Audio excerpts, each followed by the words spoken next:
Hola, hoy es 23 de diciembre, nuestro último programa de La Zurda del 2015. Y en estas fechas tan especiales, en que todo el mundo se desea paz y amor, en La Zurda vamos a hablar de la guerra y de la OTAN. Para esto tenemos a mi izquierda a Pedro Fernández, de la Plataforma Unitaria y Popular contra la Guerra y la OTAN.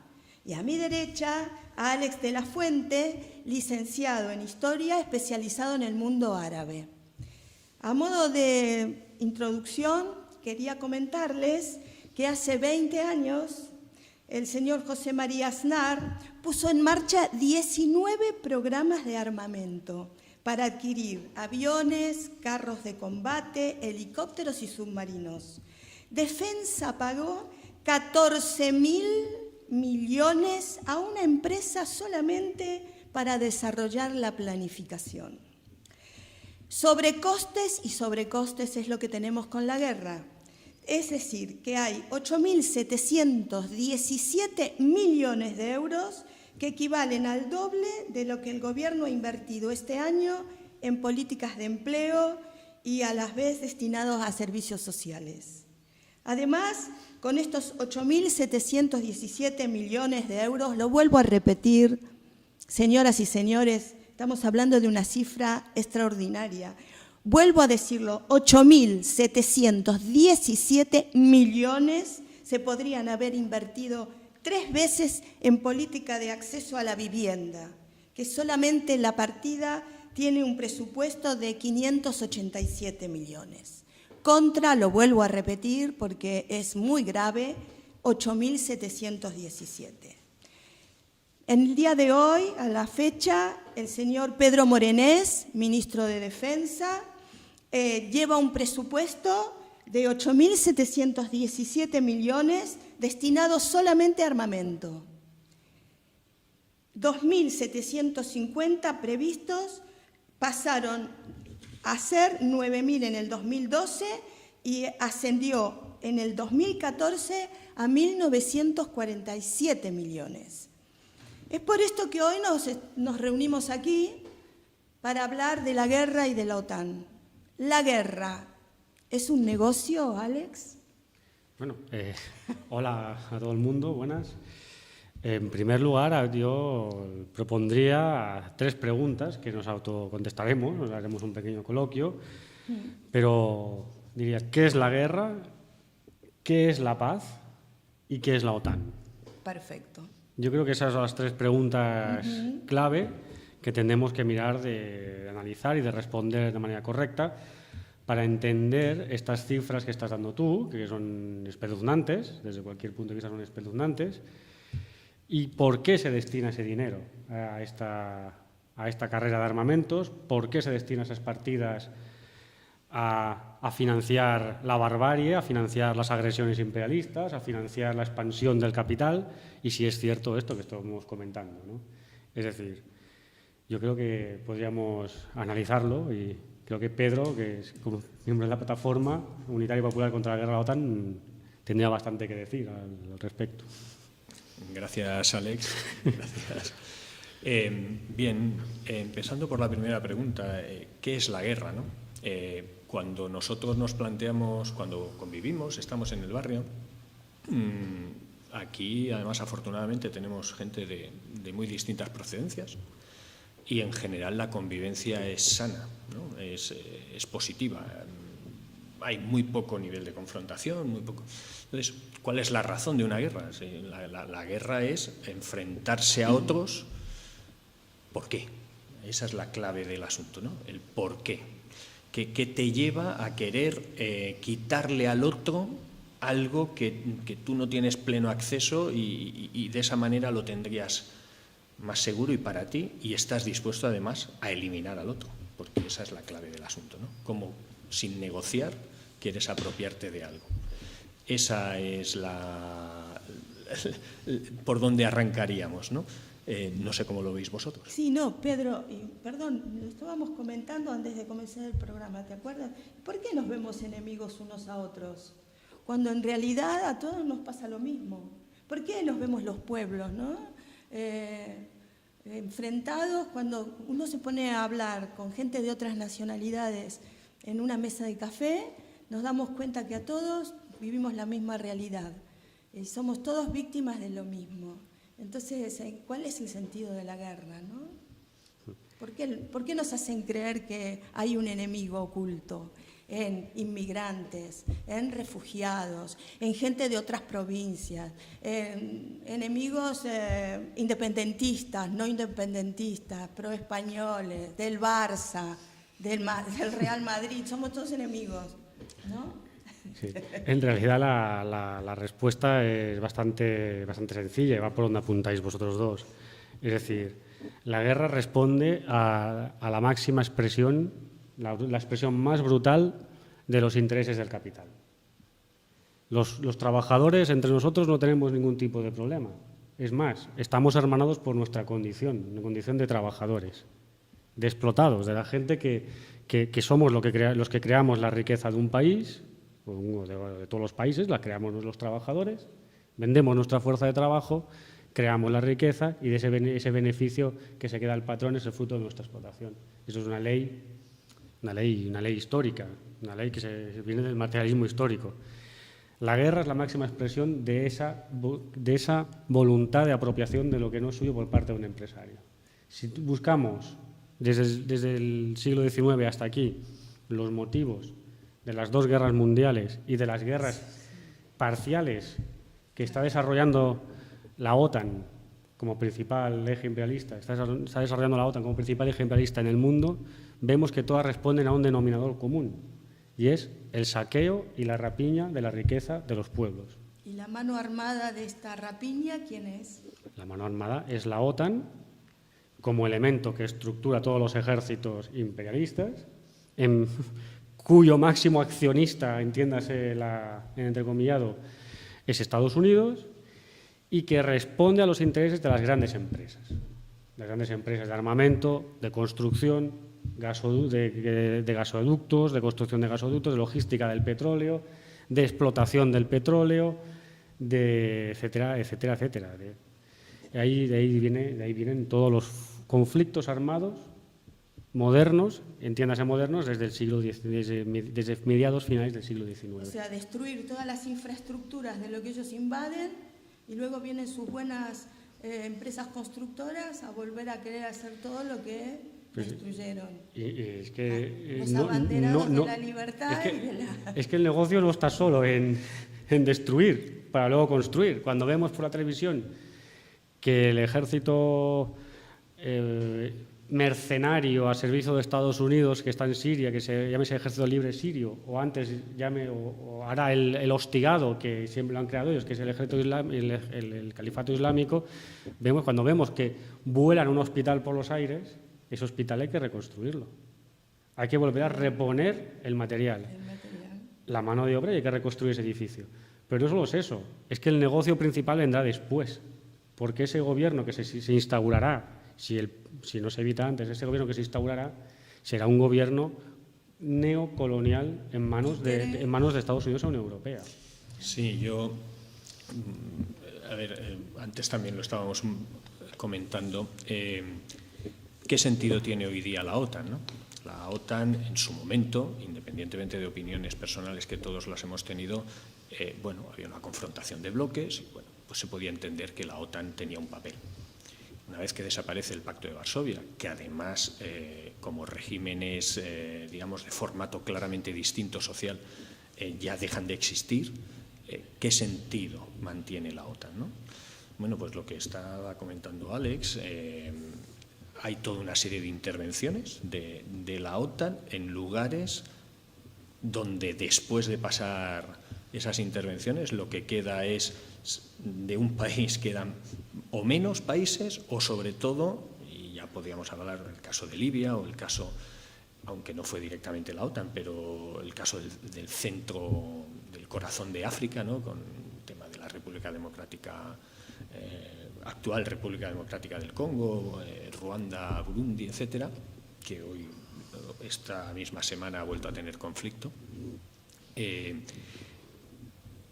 en todos esos lugares, formalmente en unos han quedado estados más pequeños y en otros han quedado taifas, es decir, zonas que controla una milicia que explota X recurso y que lo que está haciendo quienes impulsan esos movimientos de la OTAN o esos movimientos militares en general en el mundo es apropiarse de esos elementos pues a la tercera parte de lo que les costaría si eso fuera un Estado regular.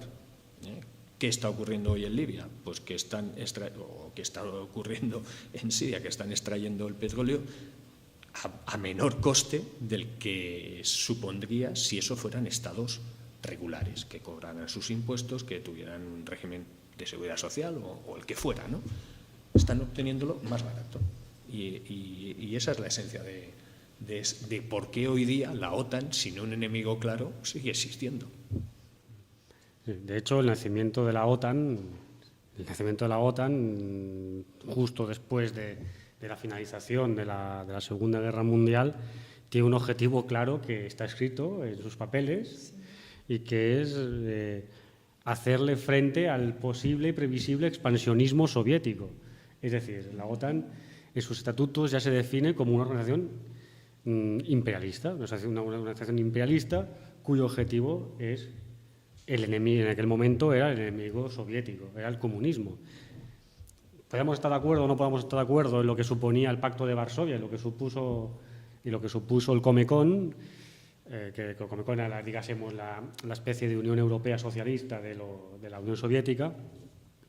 Podamos o no estar de acuerdo en eso, la OTAN es evidente que no nace con una vocación de hacer la paz, y mientras ellos estaban intentando frenar lo que ellos llamaban el expansionismo soviético, el bloque socialista estaba ofreciendo acuerdos a los pueblos árabes, a los hoy pueblos árabes bombardeados, a Libia y Siria, les estaba ofreciendo solidaridad, apoyo y tratados de no implicación o de neutralidad, por decirlo de otra manera, de ser más correcto, tratados de neutralidad, de que no era una condición sine qua non la alianza con la Unión Soviética establecerse en el bloque del Pacto de Varsovia, sino que estaban por los países no alineados.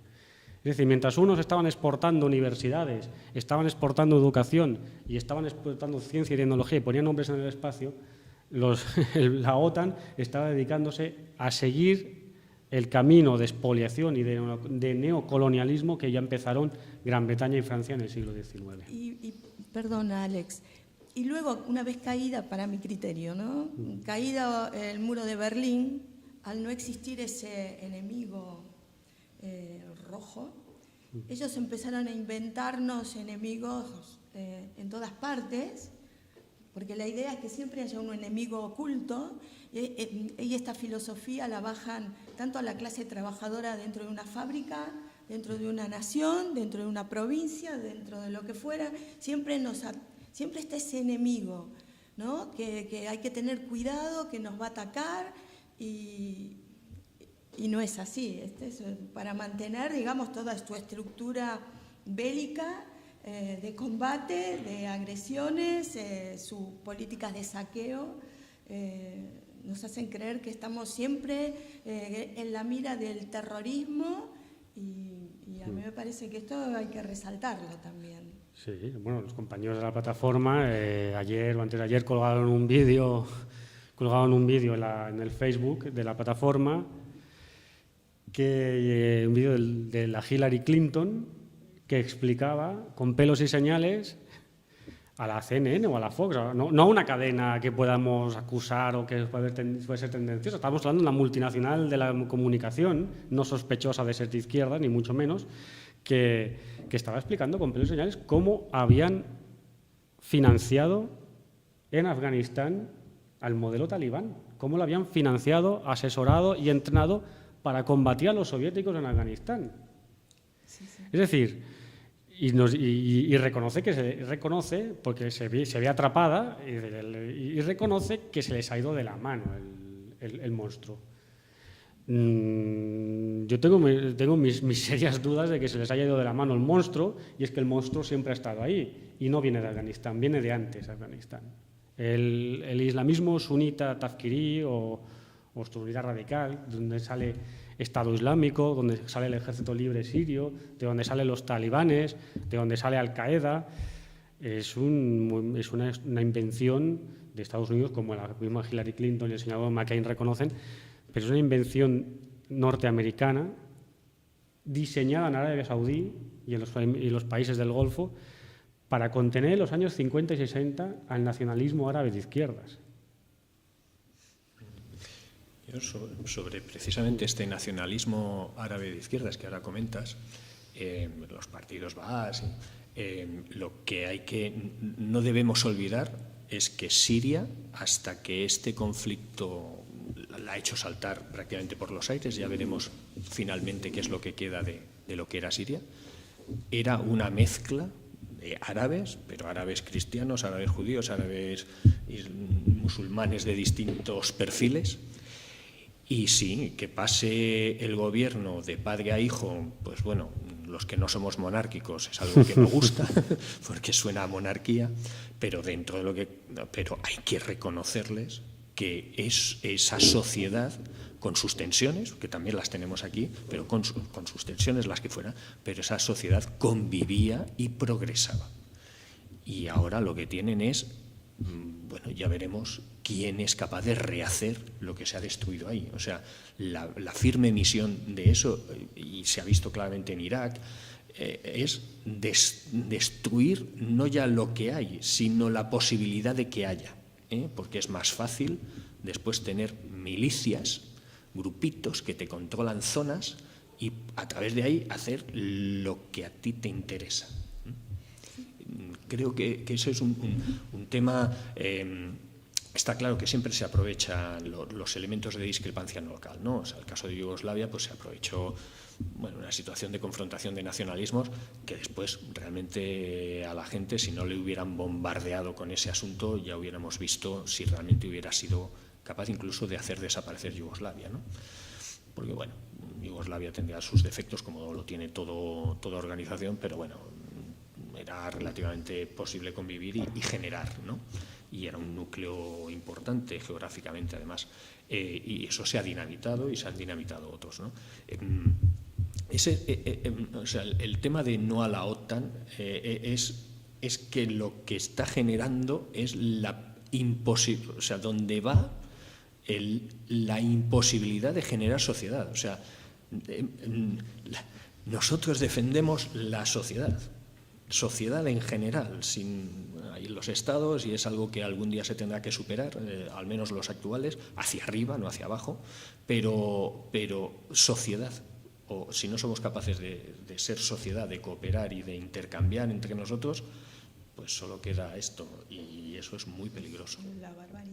Tú estabas hablando de Yugoslavia. Alex, yo aquí tengo apuntado, ¿cuántos conflictos en los últimos años estamos teniendo con la OTAN?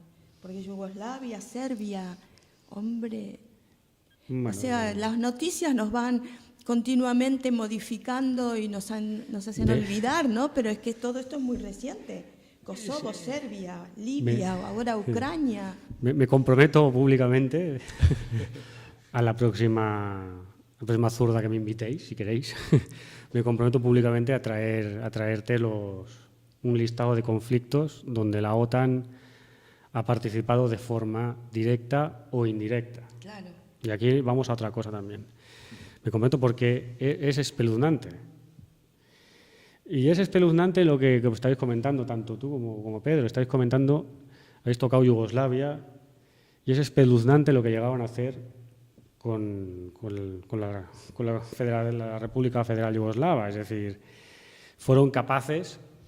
la Unión Europea fue a petición de la Unión Europea, dirigida por el llamado entonces eje franco-alemán, que la izquierda de este país se ha olvidado ya de lo que es el eje franco-alemán, se ha olvidado ya de lo que es la Unión Europea y el carácter de clase que tiene la Unión Europea brutal, de que la Unión Europea es una entidad, una superestructura que va buscando la creación de un superestado federal entre los Estados-nación miembros.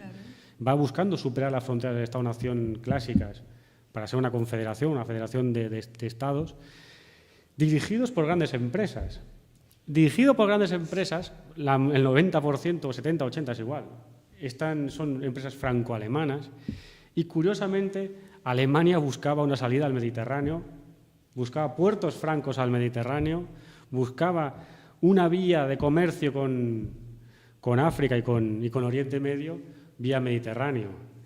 Tuvieron que destruir el último estado, o el último estado semisocialista, un socialismo ya que está degenerado, pero de todas maneras a nosotros como internacionalistas nos tendría que importar bien poco el carácter que tenga un Estado soberano, nos tendría que importar bien poco, o nos puede importar por las cuestiones de clase que tenga, pero nos tendría que importar dos pepinos si Yugoslavia estaba gobernada por Milosevic, como nos tendría que importar dos pepinos si en Irán está Khomeini o en Siria está Bashar al-Assad, porque ¿quiénes somos nosotros para bombardear un país, para justificar la agresión imperialista a un país?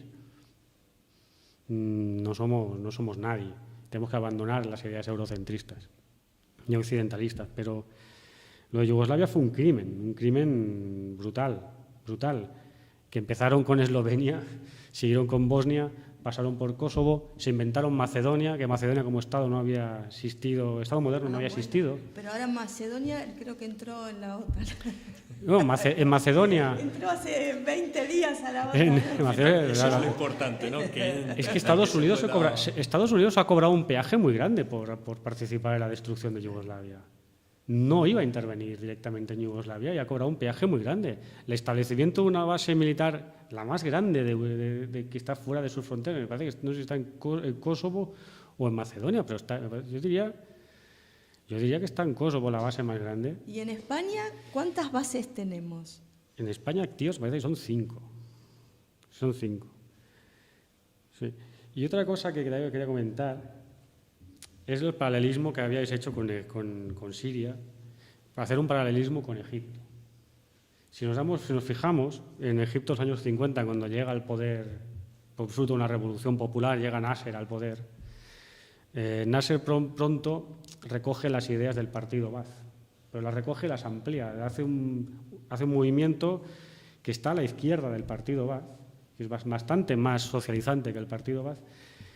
Y a Nasser le empiezan a crecer los enanos cuando le mete, con perdón de la expresión, le mete mano al canal de Suez. Nasser acaba con la monarquía, instaura un gobierno de izquierdas y progresista, empieza una reforma agraria, empieza una reforma de colectivizaciones de las grandes empresas, empieza a decir que Egipto es un país libre y soberano, tiene sus derechos a autodeterminación, recogiéndose en la Carta de las Naciones Unidas. Y cuando dice que cuando pide créditos al Banco Mundial, y aquí empiezan a salir cosas que parece que sean muy nuevas y no son tanto, cuando le pide créditos al Banco Mundial, el Banco Mundial le dice que no le da dinero, a no ser que haga un programa brutal de privatizaciones, es cuando Nasser pide ayuda a la Unión Soviética. Y es cuando se empieza a proyectar la obra de la presa de Asuán. Pero para hacer la presa de Asuán, Nasser tiene primero que acabar con el dominio de los monopolios ingleses y franceses en el canal de Suez. Y nacionaliza el canal de Suez. ¿Qué hizo Gran Bretaña y Francia? Le declararon la guerra. Gran Bretaña y Francia, a la que se sumó Israel. Otro elemento a tener en cuenta. Que se suma Israel. Y aunque es derrotado, moralmente gana la guerra se gana la guerra moralmente, se llega a una paz y la Unión Soviética empieza a mandar técnicos, asesores a hacer la presa de Asuán para tener controlado el tema de las colectivizaciones, los regadíos, etc.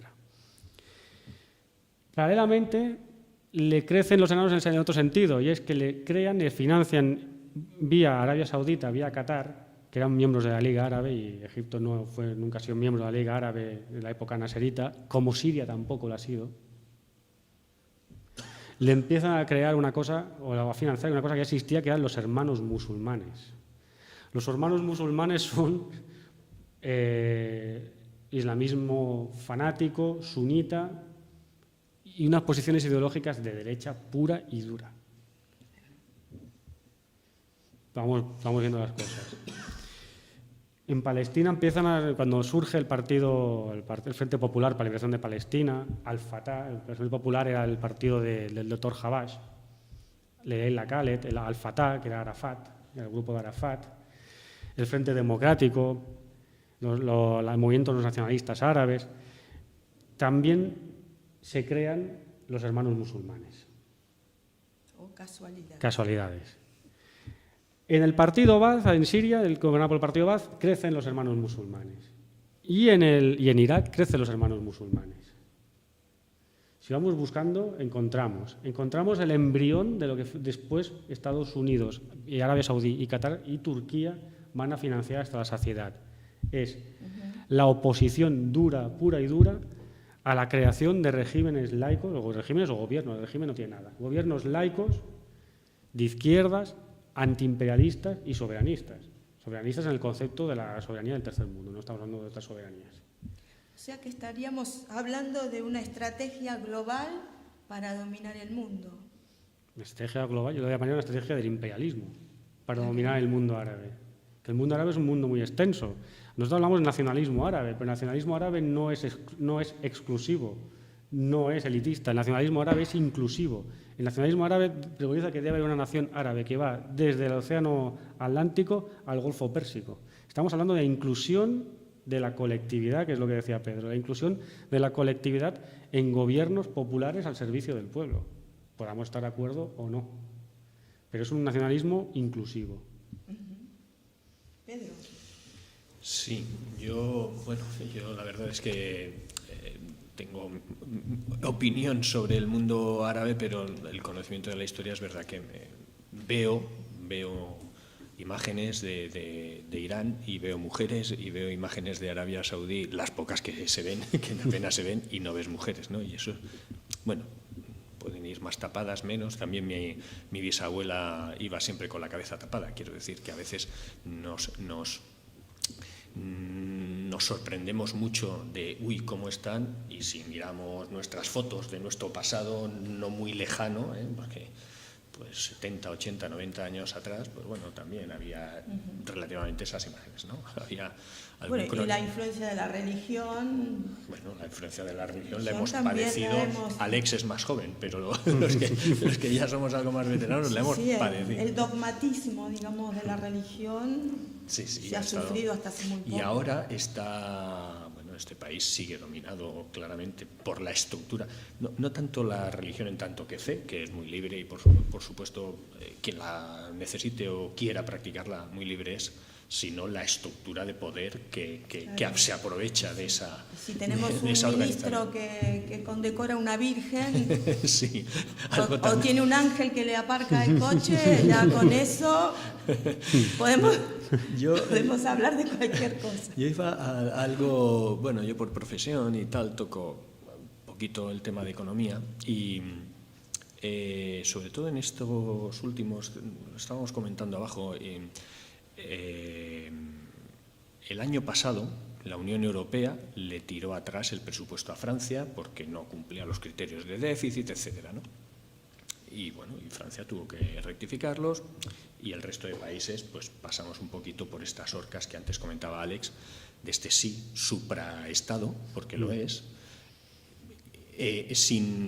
pero solo para ciertas cosas, ¿no? O sea, no es un supraestado para todo, sino para ciertas cosas, ¿no? No interesa que los derechos laborales sean comunes, por lo tanto los troceamos. No interesa que los derechos por ejemplo, de medioambientales sean comunes, los troceamos en países, y en cambio ciertas cosas sí que interesan que sean comunes a esa capa, a esa casta, a esa élite que tú comentabas, o esa clase social que tú comentabas, y esas sí que son comunes, ¿no? Bueno, pues una de ellas es pasar los presupuestos de los distintos estados de la Unión Europea por el filtro de Bruselas y que estos den el beneplácito, ¿no?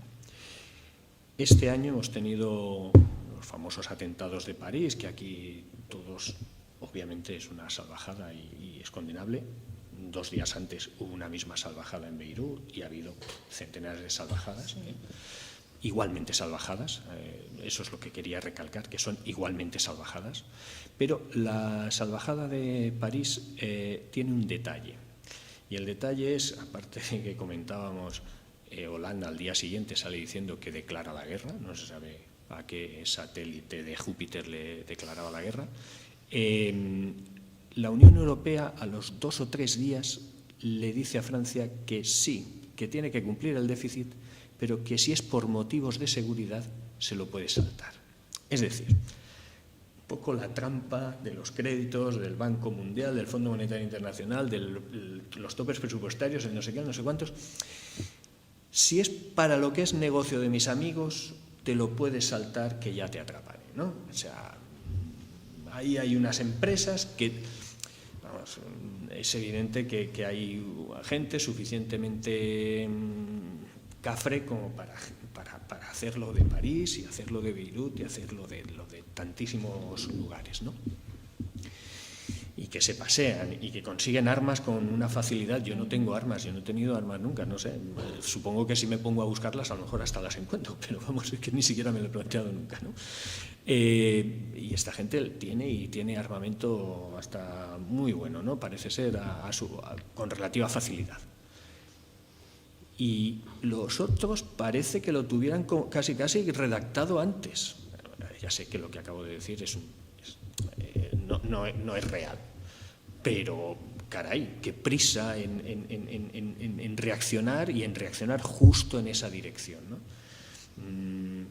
Bueno, Erdogan ganó las elecciones en febrero o marzo, pero no las ganó por mayoría suficiente y las repite elecciones. Y bueno, ocurren un par de atentados, no se sabe quién ha sido, pero la cuestión es que gana por mayoría absoluta.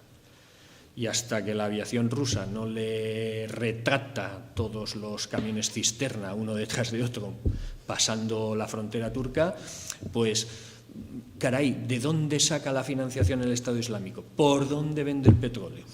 Pues por Erdogan.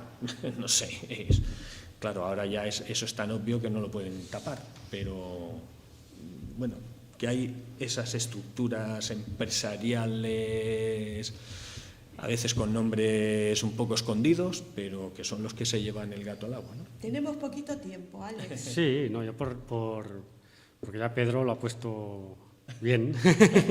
Gracias. para hablar de los motivos de la guerra. Motivos de guerra, porque al principio, hace ya un rato, estábamos hablando de que toda guerra imperialista tiene un motivo económico final. Toda guerra imperialista tiene un motivo económico, que es el saqueo y la rapiña. Como decía algún revolucionario ruso ya por el 1917, las guerras imperialistas son guerras de saqueo y rapiña. Y como decía John Reed, bastante antes de ir a Rusia y escribir el libro 10 que conmovieron al mundo, ya en una asamblea de la socialdemocracia europea les pegó un rapapolvo, una cena, les dijo: ¿cuál es el motivo de la guerra, señor Reed? John Reed dice: bueno, el motivo de la guerra es uno y exclusivamente, no se hagan ustedes ollas mentales, que el motivo es el lucro. Y Pedro lo ha dejado clarísimo. Siria es un país que tiene un gobierno progresista. Nos puede caer más simpático o menos simpático. Ese es un motivo secundario, es una cuestión secundaria. Nos puede caer mejor o peor, o podemos tener las divergencias que podamos tener. Pero es un gobierno legítimo de concentración nacional y donde hay elecciones, cada cierto tiempo hay elecciones y hay un gobierno de concentración nacional donde están absolutamente todos representados, todos. Desde las comunidades de mujeres y las mujeres feministas, etcétera, etcétera, pasando por los cristianos, pasando por los sunitas, pasando por los alawitas, pasando por los chiitas, pasando por los aconfesionales y los laicos. Y hay partidos que van desde los liberales, pasando por el Ba'ath, hasta los comunistas y los socialdemócratas. Están todos representados. Y pasando por las cámaras de comercio, los sindicatos, los empresarios. Es decir, es un gobierno que es legítimo, que no forma parte del Fondo Monetario Internacional, que no quiere relaciones con la Unión Europea, que sus relaciones preferenciales económicas están con Rusia y China, que está al lado de Irán y que tiene relaciones con Irán, que tiene el petróleo nacionalizado, que los proyectos de distribución que tiene son independientes y no los firma ninguna multinacional, los firma el Estado. La escuela pública. Que tiene la escuela pública, que tiene muchos servicios, que vienen servicios sociales, que por ejemplo, que puedes coger un autobús en el sur del país y plantarte en el norte del país por 5 euros. Que tiene los proyectos de distribución de los hidrocarburos, los firma con quien le da la gana y los ha firmado con Rusia. Es decir, y que además tiene en su país, tiene la única base militar que tiene Rusia fuera de sus fronteras, que es la base del puerto de Tartus. Es decir, es un país incómodo, muy incómodo para los proyectos de dominación de la Unión Europea y de Estados Unidos, muy incómodo. Y además es un gobierno que tiene otra virtud, que a su vez es un defecto desde el punto de vista de su propia supervivencia como Estado independiente, y es que es uno de los pocos gobiernos que apoya incondicionalmente a la causa palestina. Y que está en guerra tácita con el Estado de Israel.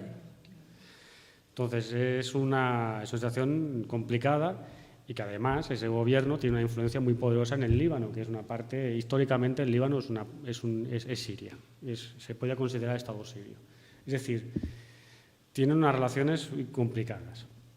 Entonces nosotros, como personas conscientes y progresistas, yo creo que no tenemos que darle ningún pie a la justificación de una guerra de agresión, de una guerra descarada, de posesión, de usurpación colonial de un Estado soberano. No le podemos dar ningún pie a ninguna justificación. Tenemos que tener una postura clara y coherente de que no podemos aceptar de ninguna de las maneras la guerra imperialista que está lanzando la Unión Europea y Estados Unidos contra un pueblo soberano. No lo podemos tolerar cuando tenemos argumentos de sobra para demostrar que las justificaciones de esa barbaridad son falsas y que en realidad esconde otras, que son estas. Sí, es el saqueo, digamos. Exacto. Ahora, hay una plataforma, ¿no es cierto, Pedro? Sí. Una plataforma unitaria. Cuéntanos un poquito para ir terminando ya. ¿En qué consiste la plataforma?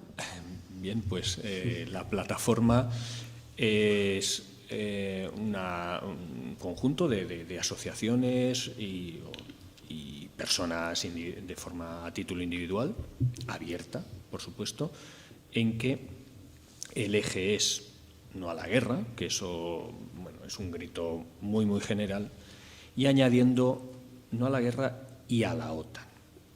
Y ese grito ya no es tan general. Y ese grito adicional es importante. Hay que recordar que en España era OTAN no bases fuera. Ese OTAN no bases fuera ha ido desapareciendo, pero los 4 partidos que hoy día, los 4 partidos a nivel de España, más los 2 partidos que han sido hasta las elecciones del 27 de septiembre, gobierno y oposición, entre comillas, pero el primero de la oposición en Cataluña. El vencedor de las elecciones vascas, en el País Vasco, en estas últimas. Y esos partidos no tocan para nada o se oponen para nada a la OTAN. Y la OTAN es lo que estamos diciendo, es la herramienta extrema, la herramienta salvaje para conseguir lo que te costaba 10, conseguirlo por 4, pasando por la destrucción, muerte y tal, y destrucción de sociedades y su posibilidad y las muy dificultades que quedarán para reconstruirlas, ¿no? Y bueno, tarde o temprano, si seguimos jugando a este strip poker, pues bueno, pasará lo de París, pasará lo que pasó en Madrid de los trenes y pasarán más cosas, claro que pasarán más cosas. Al final es un caldo de cultivo absurdo del que no debemos participar en ningún momento. Alex. Sí, yo decir solamente a modo conclusivo que el 23 de enero, sábado a las 5 de la tarde, en Plaza Cataluña, nos vamos a volver a concentrar, como ya nos concentramos hace unas fechas, para exigir la paz. Para exigir la paz. Pero la paz con mayúsculas y la paz que no suponga explícitamente la ausencia de la guerra. No queremos una paz que sea ausencia de guerra. Queremos una paz justa, una paz de solidaridad con los pueblos, de solidaridad con las sociedades que están sufriendo las agresiones imperialistas. Y esa solidaridad tiene que suponer, como primer paso, que los estados y los pueblos que formamos parte de la OTAN, debemos exigir nuestra salida de la OTAN. Y lo redundo, o sea, debemos exigir nuestra salida. Los pueblos que pertenecemos a la OTAN debemos exigir la salida de la OTAN, que no quede dudas, como dice Pedro. Porque ese es el primer paso, es nuestro primer paso también como sociedades, como trabajadores, nuestro primer paso para tener una real soberanía, una real conciencia colectiva.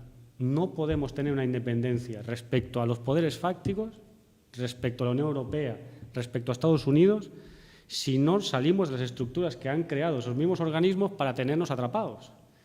Es decir, y estamos hablándolo, hemos hecho un repaso histórico quizás, ¿no? Hemos hecho un gran repaso, un gran esfuerzo de hacer un repaso histórico y de ideas. Todos estos pueblos que están siendo agredidos por el imperialismo es porque crearon estructuras independientes del imperialismo.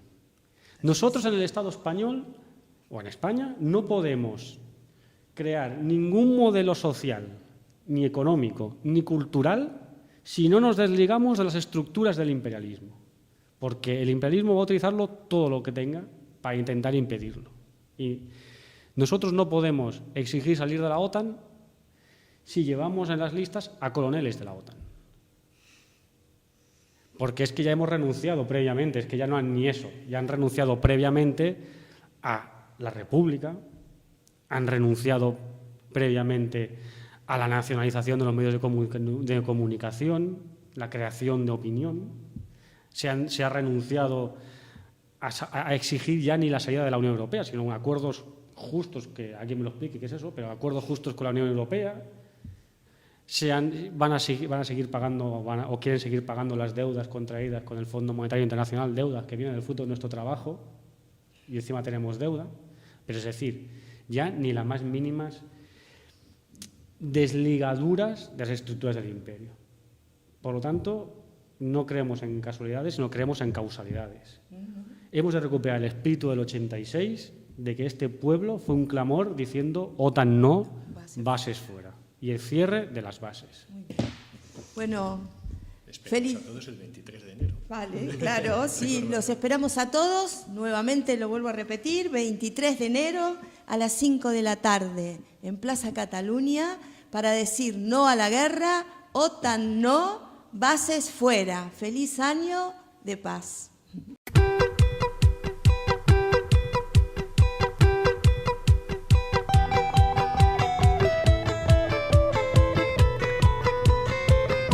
J'ai besoin de la lune pour lui parler la nuit.